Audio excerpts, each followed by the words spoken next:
जय हिंद बच्चों, राम राम। आप लोग कल ही के डेट में अभी एग्जाम दे करके आए हैं, Bihar board 2024 board exam 12th। इसका क्वेश्चन PYQ आज वन शॉट में टोटल डिस्कस होने वाला है। किन बच्चों ने एग्जाम दे लिया, पहले प्रेम से एग्जाम दे लो। एग्जाम बाद वापस आकर के एक बार इसको मिला लेना कि कितना % मार्क्स तुम्हारा आ रहा है। यहाँ से तुम्हारा रिजल्ट हम निकाल के दे रहे हैं, ठीक है ना। चलो बेमतलब बे समय गंवाए, फास्ट फास्ट स्टार्ट करते हैं क्वेश्चन डिस्कशन। बहुत आसान क्वेश्चन है, देखते हैं कैसे बनता है। Image formed in compound microscope H. मुझे पता है बहुत सारे बच्चे इसको गलत बताए होंगे, क्योंकि जैसे ही आपको दिखाई देगा यहाँ पर जो इमेज बनता है वो वर्चुअल बनता है, जो इमेज बनता है वो वर्चुअल बनता है एंड इन्वर्टेड बनता है, दिमाग खटक जाएगा। क्योंकि हम तो जानते हैं कि वर्चुअल इमेज सीधा बनता है, लेकिन बेटा कंपाउंड माइक्रोस्कोप में 2 लेंस लगा रहता है। अगर ढंग से आप देखो तो एक है आपके पास, ये आपके ऑब्जेक्ट का रियल इमेज तो बनाता है, बट इस रियल इमेज को आपका जो आईपीस है वो फाइनली वर्चुअल इमेज बना करके देता है। अपने ऑब्जेक्ट के रेस्पेक्ट में तो ये इमेज बना रहा है सीधा ही, बट फाइनल जो तुम्हारा ये ऑब्जेक्ट है उसके रेस्पेक्ट में ये बन रहा है उल्टा इमेज। इमेज उल्टा भी है एंड वर्चुअल भी है, तो इमेज क्या बनेगा? वर्चुअल बनेगा एंड इन्वर्टेड बनेगा। कोई कंफ्यूजन हो तो कमेंट बॉक्स में कमेंट कर देना कि सर आपने तो गलती पढ़ा दिया, ठीक है। चलो आगे बढ़ते हैं फास्ट।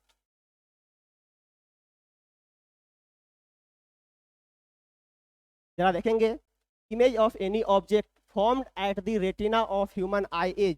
अब इस तो क्लास 10th का बच्चा बना देगा। रेटिना पर कैसा इमेज बनाते हो? Real and inverted. देख लो कोई ऑप्शन है?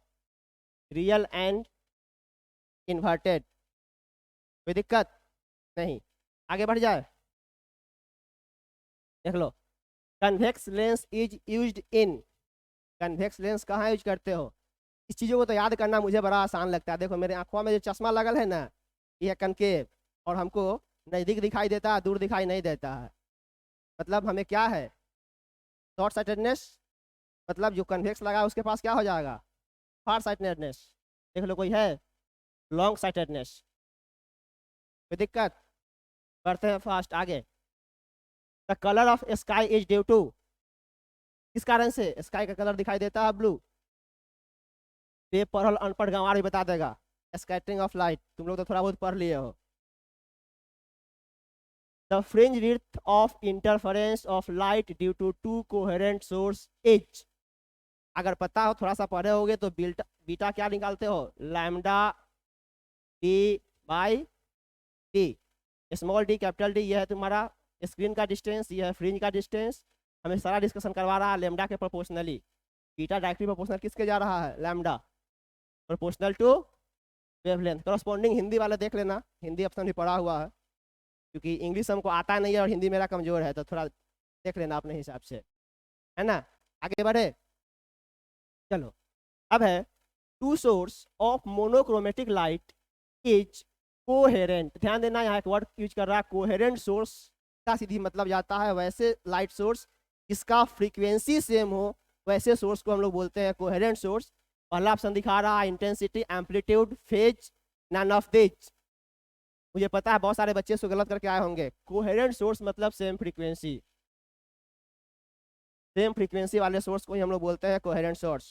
कोई दिक्कत नहीं, बढ़े आगे। De Broglie wavelength is. Directly option बताने से बढ़िया थोड़ा सा रिलेट कर दूं।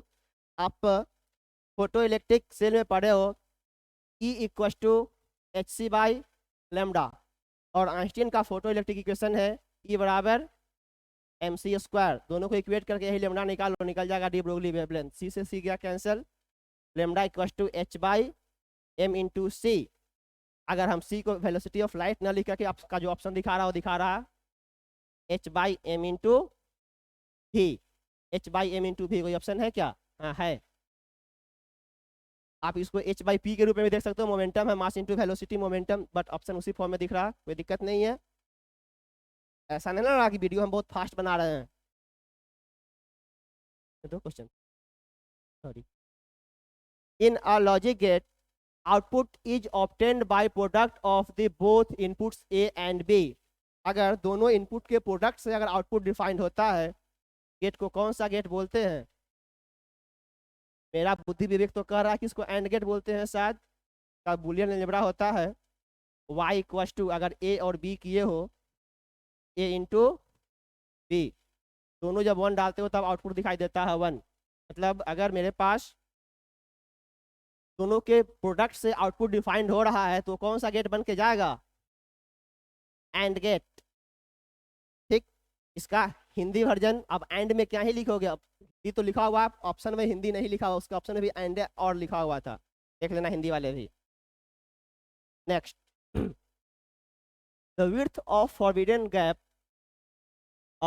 In semi conductor is approximately, हमने क्लास में करा है कि सेमी कंडक्टर में जो फॉरबिडन गैप होता है, बोले तो conduction band and valence band के बीच का एनर्जी गैप, वो कंडक्टर में होता है 0, सेमी कंडक्टर में होता है 2 इलेक्ट्रॉन वोल्ट से कम, 2 इलेक्ट्रॉन वोल्ट से कम, और जो इंसुलेटर होता है उसमें होता है 2 इलेक्ट्रॉन वोल्ट से ज़्यादा। अब जरा देख लो कि 2 इलेक्ट्रॉन वोल्ट से कम कौन सा ऑप्शन आपको दिख रहा है, 1 इलेक्ट्रॉन वोल्ट, और इतना भी कम नहीं होता, ये तो अप्रोक्सीमेटली 0 भाग गया कंडक्टर वाले केस में, है ना। तो आपको कहाँ दिखाई दे रहा है ऑप्शन, टिक आउट कर लेना, 1 इलेक्ट्रॉन वोल्ट, 2 इलेक्ट्रॉन वोल्ट से कम, चूंकि ये 0 को अप्रोक्स कर रहा है, ये हो जाएगा आपके कंडक्टर वाले केस में। आपके पास क्या है, सेमी कंडक्टर में फॉरबिडन गैप, बोले तो conduction band and valence band के बीच का एनर्जी गैप, इसी को ना बोलते हो फॉरबिडन गैप। तो कितना होता है, 2 इलेक्ट्रॉन वोल्ट से कम, 1 इलेक्ट्रॉन वोल्ट, है ना। चलो देख लो इसका option 1 electron volt. Next, the equivalent number of decimal number 27 into binary number is, 27 तुम्हारे पास डेसिमल नंबर है, नॉर्मल मैथमेटिक्स का नंबर, इसको बाइनरी सिस्टम जो कि अपना कंप्यूटरवा समझता है उसी वाले पर डिस्कशन करा जाए, तो हम डायरेक्टली इसको बना के ही डिस्कस करते हैं कि क्या करना है। 27 पता है कैसे डिस्कस करते हो, इसमें 2 से डिवाइड करते जाओ जब तक ये 0 या 1 ना पहुंच जाए। 2 13 दूना 26, 1 डिवाइड करते जाओ, 2 कितना, 6 दूनी 12, 1 2 3 हासिल 0, फिर से 2 इकाई 2 हासिल 0, और इसको नीचे वाले ऑर्डर से ऊपर वाले ऑर्डर में ले जाते हो, है ना। कोई सॉरी हासिल 1 बचेगा ना, 2 इकाई तो 1, मतलब 11011, 11011 कोई ऑप्शन है देखो तो, 11011, 11011 डी ऑप्शन, नीचे से ऊपर वाले सेंस में। खैर ये संजोग है, देख लो ऊपर से भी वही आ रहा है, बट एक्चुअली सेंस जो होता है नीचे से ऊपर की तरफ, 11011, कोई डाउट नहीं ना। चलिए आगे बढ़े। In full wave rectifier input frequency 50 hertz, then output frequency will be, full wave rectifier अगर आपको पता हो तो मेरे पास अगर कोई एसी सोर्स है, बस हम एक साइकिल डिस्कस कर रहे हैं, इसको आप डीसी में कन्वर्ट करते हो तो इसका दोनों साइकिल जो है आउटपुट में आ जाता है, और इसका एक साइकिल यहाँ माना जाता है, मतलब एसी के एक साइकिल में जो करस्पॉन्डिंग डीसी बन रहा है उसका 2 साइकिल जनरेट हो जा रहा है फुल वेव रेक्टिफायर में। तो 50 हर्ट्ज के इनपुट फ्रीक्वेंसी को कहाँ कन्वर्ट कर देगा, 100 हर्ट्ज के इनपुट फ्रीक्वेंसी में, ठीक है। The device which works on both modulation and demodulation, ध्यान रहे एनसीईआरटी के अकॉर्डिंग ये टॉपिक सिलेबस से हटाया हुआ है, लेकिन बिहार बोर्ड चूंकि डबल क्वेश्चन देता है तो हर साल ना चाहते हुए भी वो क्वेश्चन पूछता है। फिर भी आपके पास यहाँ पर एक ऑप्शन दिख रहा है मोडेम, मोडेम का काम है मॉड्यूलेशन एंड डीमॉड्यूलेशन दोनों को काम का ये काम करता है ना मोडेम। आगे, distance of communication satellite, communication satellite को आप क्लास 11th के ग्रेविटेशन वाले चैप्टर में पढ़े होंगे, इसी को लोग बोलते हैं जियो स्टेशनरी सैटेलाइट। और जियो स्टेशनरी सैटेलाइट का जो हाइट होता है अर्थ सरफेस से 36,000 किलोमीटर होता है। कोई ऑप्शन है, 36,000 किलोमीटर, पहला ही ऑप्शन दिखाई दे रहा है, 36,000 किलोमीटर, सही है, ठीक है। थोड़ा एगो हिंदी वाला भी पढ़ देते हैं, मजा आएगा। संकीर्णन का मापन किया जाता है, एक्चुअली जान लो कि क्या होता है, अटेन्यूएशन क्या होता है। एक्चुअली जब भी कोई सिग्नल हम एक जगह से दूसरी जगह ट्रांसमिट करते हैं तो रास्ते में थोड़ा बहुत सिग्नल लॉस होता है, और वही सिग्नल लॉस आपका कहलाता है संकीर्णन। हिंदी वाला बच्चा भी थोड़ा खुश हो जाओ। और इसका जो यूनिट होता है मेजरमेंट का वो होता है या तो डेसिबल नहीं तो वोल्ट, या तो होता है डेसिबल नहीं तो पोटेंशियल वाला यूनिट वोल्ट। वोल्ट अपने ऑप्शन में है नहीं, डेसिमल पड़ा हुआ है, मारो आंख मूंद करके बाहर निकलो, क्या होगा, डेसिबल, ठीक है। आगे, photo cell is based on, बहुत बढ़िया, देख लो फोटो सेल, थोड़ा खुद से दिमाग लगा लो। Chemical effect of current, photoelectric effect, magnetic effect, electromagnetic induction, नहीं, फोटो इलेक्ट्रिक इफेक्ट। और फोटो इलेक्ट्रिक इफेक्ट किसका दिया हुआ है, आइंस्टीन का फोटो इलेक्ट्रिक इक्वेशन, जो आप एनर्जी देते हो एच न्यू इक्वल टू उसके थ्रेशोल्ड फ्रीक्वेंसी प्लस उसको काइनेटिक एनर्जी प्रोवाइड करता है, और यही काइनेटिक एनर्जी इलेक्ट्रॉन के मूवमेंट से क्या बन जाता है, करंट। एक्चुअली क्या है, ये फोटो इलेक्ट्रिक इफेक्ट से बनता है कहीं भी फोटो सेल में करंट, और इसमें क्वेश्चन नहीं है। आगे बढ़ते हैं। Cathode ray are group of, cathode ray बोले तो नेगेटिव या पॉजिटिव, इलेक्ट्रॉन का एक और नाम है कैथोड, देख लो कोई है क्या, इलेक्ट्रॉन के ग्रुप को हम लोग क्या बोलते हैं, कैथोड रे। कैथोड किसको बोलते हैं, इलेक्ट्रॉन के ग्रुप को, ठीक है। Half life of radio active substance is, थोड़ा यहाँ ध्यान देना, कंफ्यूजिंग ऑप्शन दिखा दिया है, बहुत बच्चे इसका गलत लगा के आए हुए ऑप्शन। आपको पता होगा रेडियो एक्टिव एलिमेंट का हाफ लाइफ पीरियड क्या होता है, नेचुरल लॉग ln2/λ। ध्यान देना, एक ऑप्शन यहाँ दिया हुआ भी है log 10⁻², log 2/λ, बट वो ln नहीं है, वो कॉमन लॉग है, नेचुरल लॉग नहीं है। और log 2 का वैल्यू जो होता है, नेचुरल वैल्यू क्या होता है, 0.6932/λ। कोई ऑप्शन है, 0.6932, यही 0.631 दिखा रखा है। मतलब अगर यहाँ पर ये ऑप्शन नहीं तो एक और ऑप्शन अगर ये देता है ऐसे ln2/λ, देन ये ऑप्शन होता log 2/λ। बहुत बच्चे लगा ले होंगे, गलत था, 0.6932/λ या ln2/λ। यहाँ भी ln2 ही लिखा हुआ, बट ये 10 बेस का लॉग है, बिल्कुल नहीं, गलत है वो ऑप्शन। बहुत सारे ऑप्शन आपको मिलेंगे यूट्यूब पर जो इसको दिखा रहे होंगे, बट ये ऑप्शन गलत है ना, ठीक है। एसआई यूनिट ऑफ डी के कांस्टेंट, टी के कांस्टेंट अभी तुरंत देखे हो, टी हाफ लाइफ, खुद से निकालो, टी हाफ लाइफ क्या था ऊपर, ln2/λ, इसी को क्या बोलते हो, टी के constant.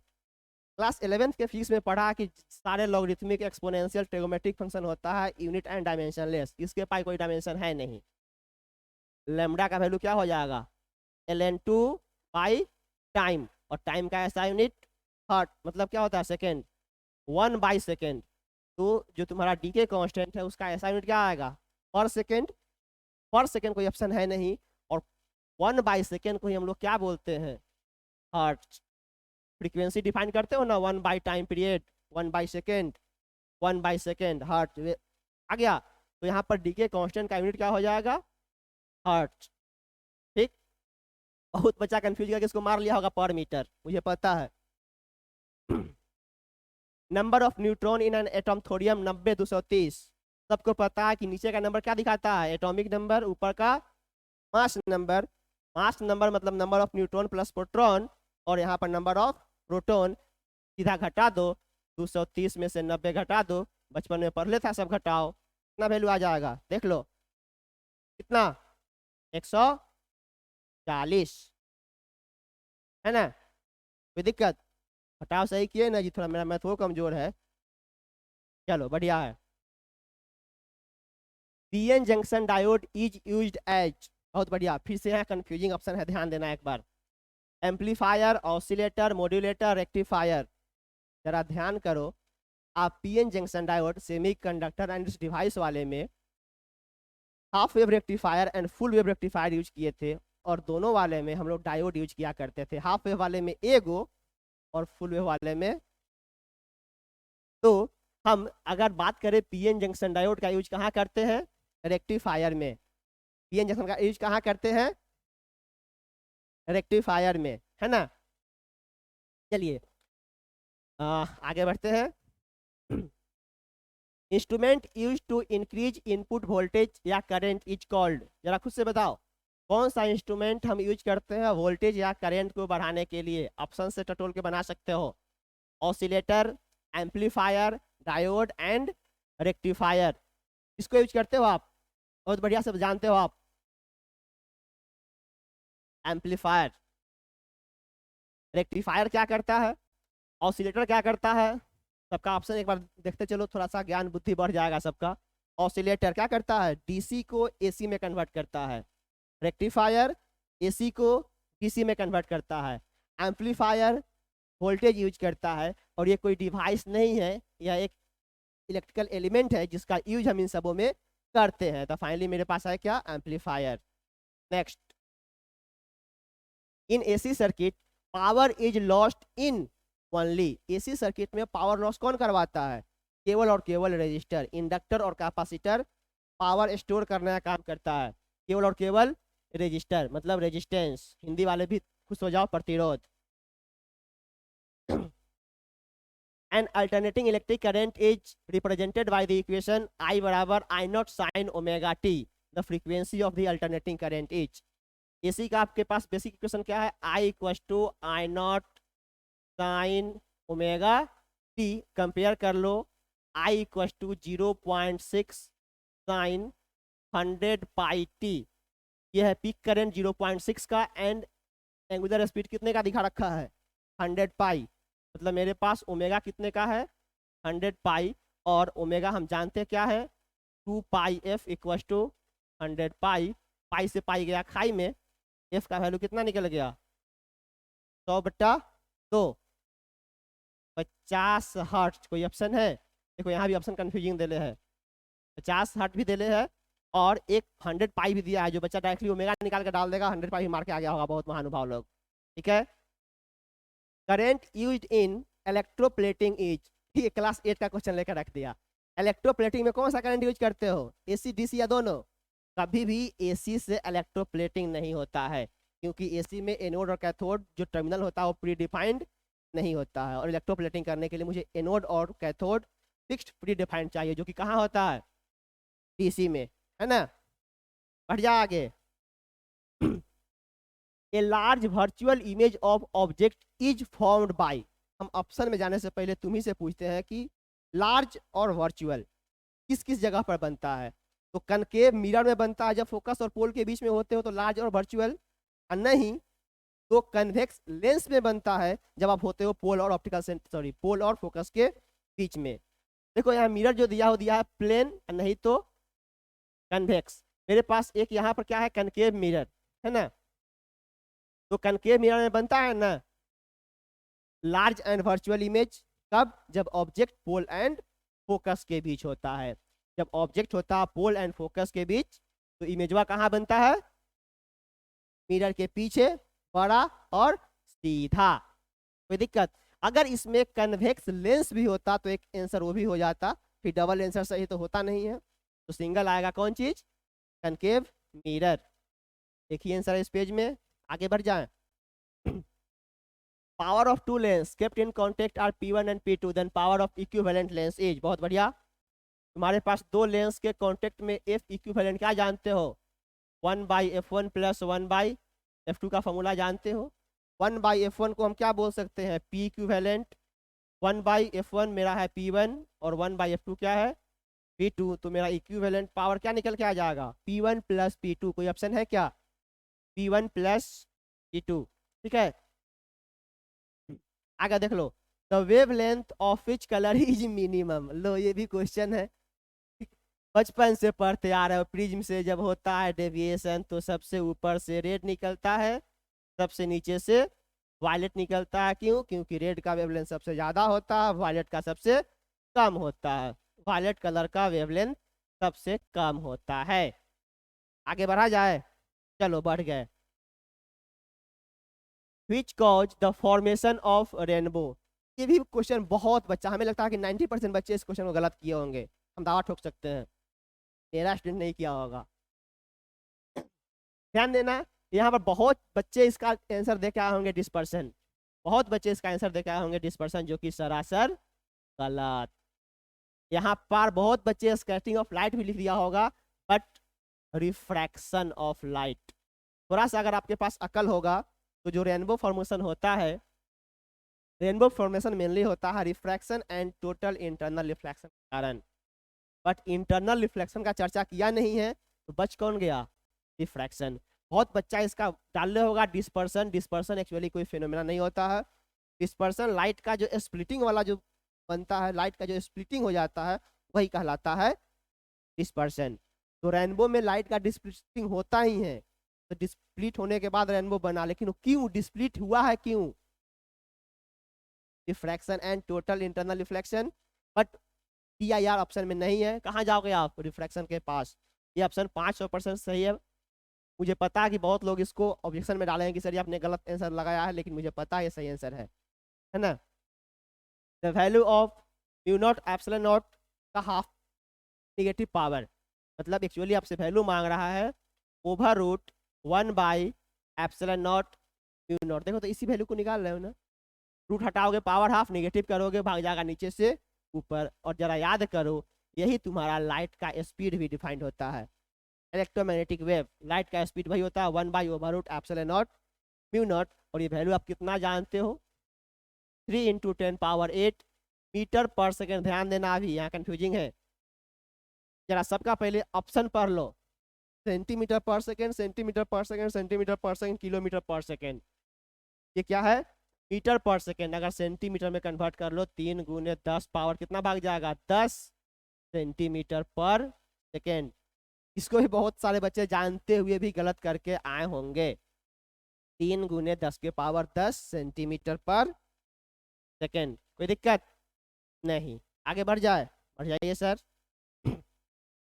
An electron of charge E is moves parallel to uniform lines of force in magnetic field B with velocity V. Force acting on electron is, अब बताओ मैग्नेटिक फोर्स जो लगता है वो क्या लगता है? Q B V sin theta. जो मूवमेंट किए हो किसके किए हो? मैग्नेटिक फील्ड के पैरेलल। मैग्नेटिक फील्ड के पैरेलल मतलब theta 0 degree, sine 0 0, no force. कोई भी चार्ज पार्टिकल जब मैग्नेटिक फील्ड में अलोंग द फील्ड मूव करता है या फील्ड के अपोजिट मूव करता है, उस केस में उस पर कोई मैग्नेटिक फोर्स काम नहीं करता है। The nature of electron beam moving with uniform velocity in the same direction will be. Same direction में मूव करते हुए यूनिफॉर्म वेलोसिटी से कैसा पाथ दिखाएगा? पैरेलल।